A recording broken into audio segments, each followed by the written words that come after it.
Hi, I'm Dr. Matthew Stay from National Pike Chiropractic, and if you've ever experienced sharp shoulder pain when lifting your arm overhead, you may have developed shoulder impingement.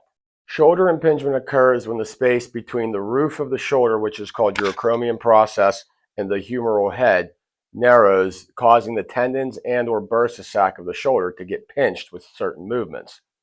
It is the most common shoulder problem, especially in athletes who participate in overhead sports or jobs that involve overhead activities such as swimming, baseball, painting, and carpentry.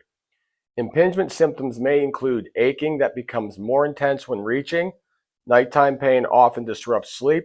Long-standing impingement leads to rotator cuff tears in much the same way that a rope is damaged by repeatedly being struck by a dull stone.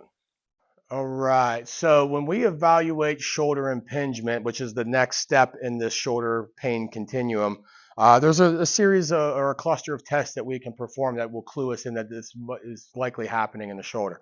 So some of those tests that we do, first one we call it nearest test, where we're going to turn the thumb down, and I'm just going to passively take the arm up into flexion, and if that starts to cause pain, in and around the front of the shoulder or side of the shoulder, that could be an indication that we have some impingement.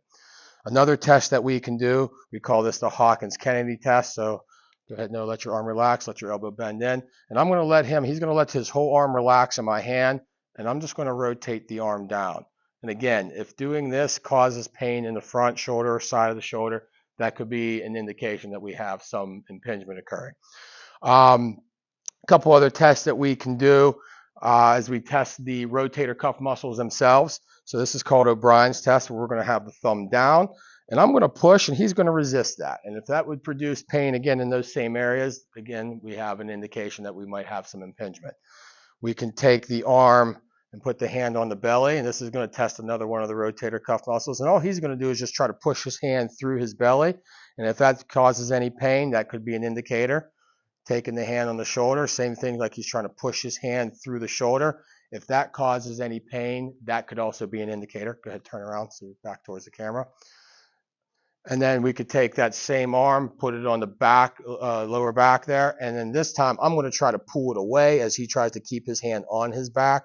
And again, if that would cause any pain in that front or side of the shoulder, that could be an indication that we're dealing with some impingement. A couple other tests that we can do just from a functional perspective is we can have him just take his arm, what we call the scapular plane, which is about a 45-degree, and just raise it straight up overhead from there. And we can look to see if there's getting what we call a 2-to-1 ratio. So you want to see 2 degrees of motion for every 1 of the shoulder blade.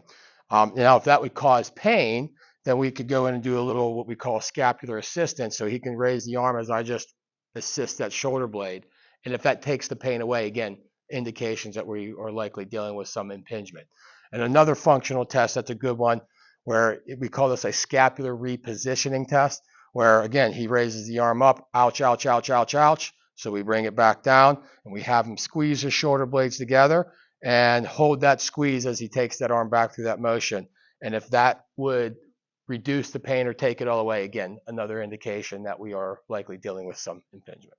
Treatment for shoulder impingement is quite similar to that of scapular dyskinesis in that we will perform adjustments to the cervical and thoracic spine as well as the shoulder girdle joints and perform soft tissue therapy to the affected rotator cuff muscles.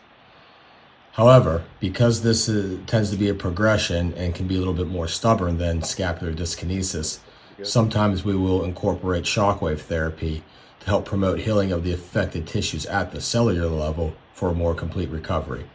And as always, we will support the manual work with simple exercises that can be performed both in office and at home to strengthen the rotator cuff.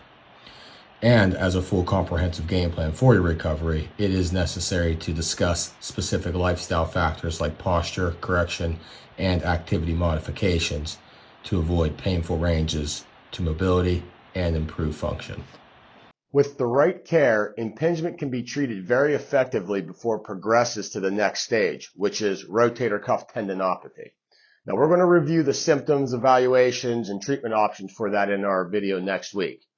As always, I'm Dr. Matthew Stay from National Pike Chiropractic, And thank you for watching.